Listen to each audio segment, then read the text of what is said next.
Well, happy Thursday and welcome to this week's edition of Remote Rundown. I'm Jim Reese, Director of Business Development at Offit Kurman.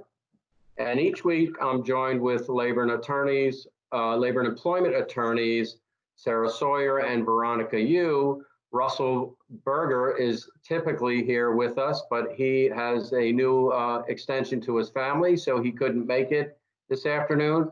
But we are so pleased to have Meghan Finnerty. Meghan is a member of our insurance recovery group, which is very relevant today because what Meghan does is she helps her business owner clients. She helps them with their claims against the big insurance companies. The big insurance companies like to ignore some of those claims and they don't like to pay the claims. And Meghan helps her clients get those claims paid. Which is especially relevant during COVID-19, where there's certainly an uptick in claims. So Meghan, thank you for joining us today in Russell's absence. So we're going to talk about some of the latest developments that are COVID-19 related, and we will have advice from our panel of attorneys for owners and employers on how to best deal with these issues. So been a lot of changes since last week. And Veronica, how about you kick us off with today's conversation? Thanks, Jim. I think you said the word uptick. At the beginning of the pandemic, we were certainly anticipating that there would be an uptick in insurance claims. So we're going to talk about that a little bit today. So we're so happy to have Meghan with us to share her expertise in the insurance industry. But some of the anticipated causes of increased claims that we were seeing or thinking about in March were event cancellation policies. Big events like March Madness and other sporting events, to weddings and trips to Disney World, those all had to be canceled, and some of them would be covered by these event cancellation policies. And typically these policies are designed to respond to a legal or physical impossibility of holding the event, not just the fear of coronavirus generally. So that is an interesting area where we are expecting claims. Another big area that Meghan's going to talk about today is the business interruption policies. And simply, I'll just leave it at businesses having to temporarily close as a result of COVID. And then there's the more obvious claims that we expected, which are the workers' compensation claims for employees that contracted COVID while working or allegedly contracted COVID while working. And then also the general liability policies, which could be triggered by if someone gets sick who comes to your physical location, they could file a claim against the company. And one of the big things there is if you didn't follow the best practices that we've been talking about over the past few weeks, would you be covered under those policies? So those are just some of the big areas that were anticipated. But Meghan, what are your thoughts on that? Yeah, so you mentioned it. Business interruption is a hot area right now as people are starting to open up again and take stock of their losses since March in that big second quarter and feeling, feeling the pain that they felt from lost income in various forms. They're looking to the federal government for some relief, but they're also looking at their insurance policies. And in general, commercial property policies do usually contain some coverage for business interruption losses that are meant to provide companies for their lost income as a result of a covered loss under the policy. And there's direct business interruption loss coverage, which would be if your property suffers a physical loss or damage to the property. So think of it as after a hurricane, the time it takes you to rebuild. This business interruption coverage will cover your lost income during the time that it takes to rebuild. There's also something called civil authority coverage, which is supposed to kick in when an order of government closes your business because of physical loss or damage to other property. Not necessarily your own, but property in your neighborhood. So some of the big questions that are coming out related to the pandemic is loss or damage to property a result of COVID-19 on the premises? And some of the early rulings on this issue, there's a judge in New York who said, listen, COVID-19, it damages lungs, it doesn't damage property. This was never what it was supposed to be intended. and she denied a preliminary injunction by a policyholder. But we don't expect that to be the last word. Courts across the country have routinely held that loss of use of property is sufficient to establish a covered loss under a property like this.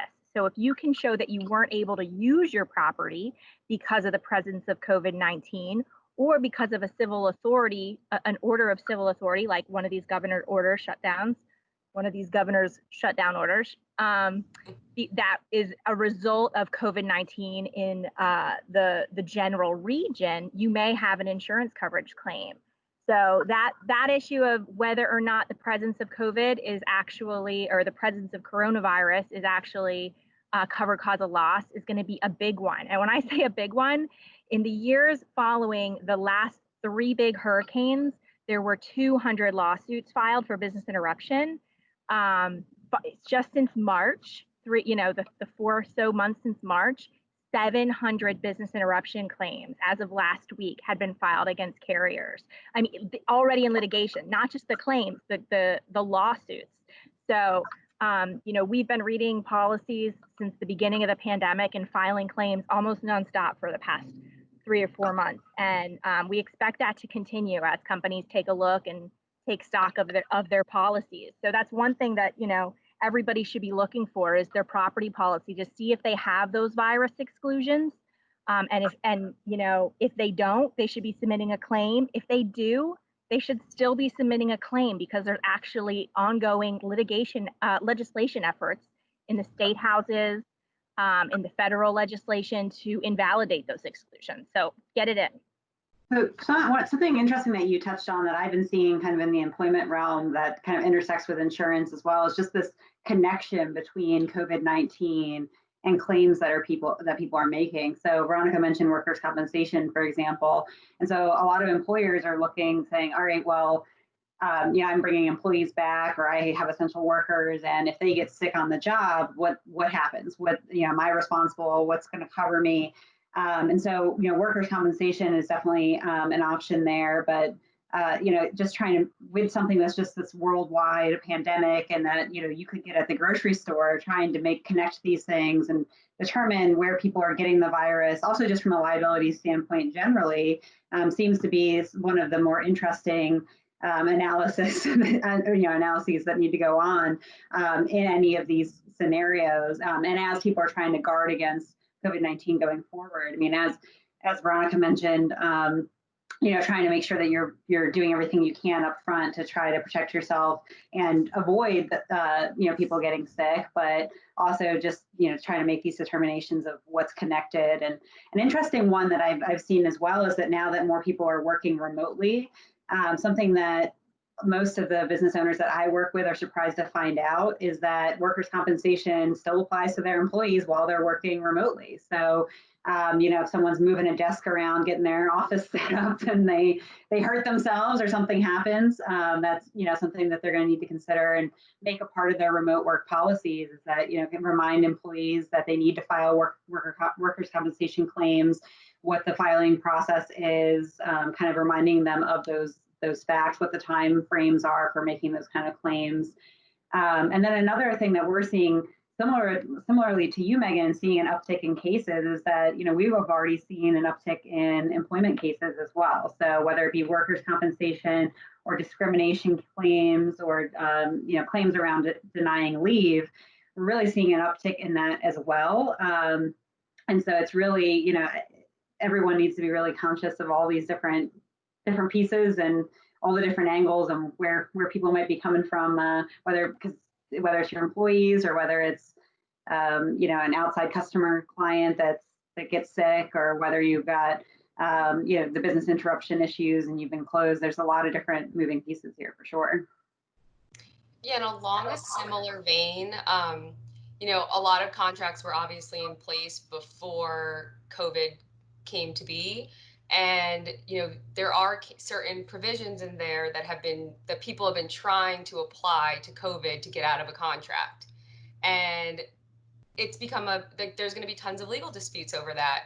So Megan, I have a question. Is the insurance realm kind of the same way where were they surprised by COVID, or was it kind of something that was anticipated by the policies that were already in place? Well, I mean, that's a really good question. That argument has come up so much in the briefing that's already been filed across the country that no one could have anticipated this. This wasn't supposed to be a covered risk. But I mean, the proof is in the pudding. About 50% of the policies that I've been reviewing actually have a virus exclusion. And when the Insurance Services Office submitted that virus exclusion for regulatory approval to states across the country, they mentioned the threats of pandemic. So clearly the insurance industry was aware that at least we had the potential for big business interruption losses as a result of the pandemic, as highlighted through their filings.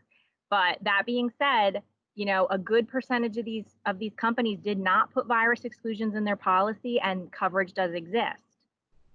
I'm sure that will change moving forward, I'm sure. Oh yeah, we're definitely seeing them stick them in at renewal. That is true. That's Hey, Megan, I have a pretty elementary question for you. At least I think it is. Is there a difference, and if so, what is the difference between business interruption and business loss? So, well, business loss in general could refer to your property loss and your interruption loss, like your income loss. So it's a more general term. Interruption coverage is very specific to the lost income over a period of time caused by a covered loss under the policy. So your business losses will include all sorts of things. It might even include your legal expenses as a result that may or are likely not covered under your policy unless, you know, there's bad faith involved. So it's going to be broader, and then the interruption claim is going to be narrower and more tailored to very, you know, your specific income loss and extra expenses. I mean, one of the things actually that companies don't think about is, you know, to have a claim, you need to either be shut down, or a business near yours that drives business to you needs to be shut down. So for instance, a parking lot by a stadium that's not owned by the stadium, that parking lot isn't shut down. There was no, you know, order that the parking lot be shut down. But if the stadium is shut down, they've lost all of their business for the entire summer, right? They might have a contingent income loss, right? And so, so you do need that covered loss in order to trigger the coverage. Very interesting. Okay, well, this seems like a good time to pause. How about if we sort of go around the horn with your key takeaways? We'll start with Sarah. Key takeaways from today's discussion. Yes, I'd say, you know, just now's a good time to take a look at, you know, we talked about a lot of coverage issues today, but both, you know, on the business side, the employment side, kind of, you know, take a look both at, we've been talking a lot about policies, but also to take a look at, you know, your coverage and whether you're thinking about your coverage when you think about your policies. So I mentioned workers' compensation and remote work, for example. So, you know, there's a lot of nuances to the things that you might be putting in place. And a lot of the things that were unanticipated now, as far as, oh, we could have never seen a pandemic coming, or, you know, that being used as essentially, for lack of a better word, an excuse, is probably not going to carry the same weight in the future now that we have had a pandemic. Are they drag racing in your neighborhood? They are. I live in Baltimore, and someone's having a good time out there. Okay. Veronica, how about your takeaway from today? Yeah, I think being proactive and understanding what coverage you do have in place and anticipating what coverage your business may need, so that when, I think Megan said the key word, when the renewal time comes up, you can make sure that you have the appropriate coverage in place for your business. And then the corollary that I mentioned, review your contracts, both the ones that you sign and also the ones that you draft, and make sure they are favorable to circumstances that might impact you as a result of COVID and any other things that may come up unexpectedly. Megan, your takeaway? Yeah, those are really good points. Also, I mean, the big one here, if you learned anything today, is to go ahead and give notice. I mean, it's cost you very little to call your broker and tell them to put in the claim. these issues are being litigated across the country. You don't necessarily need to be at the forefront of the issues being litigated, but it would be very unfortunate if, in a year's time, they decided, you know what, these losses are covered under standard business interruption language, and you had never given notice of a claim because now you're out of luck. So cost you nothing, give notice, protect your business, and recover those losses. Well done. Okay, now it's our favorite time for remote rundown. This is our trivia question. I got a tough one today. We're going to start with Sarah. You're going to have to be quick on your feet. We each get one? You each get the same one. You start with me. Starting with Sarah. So what actor or actress would you choose to play you in a movie, and why?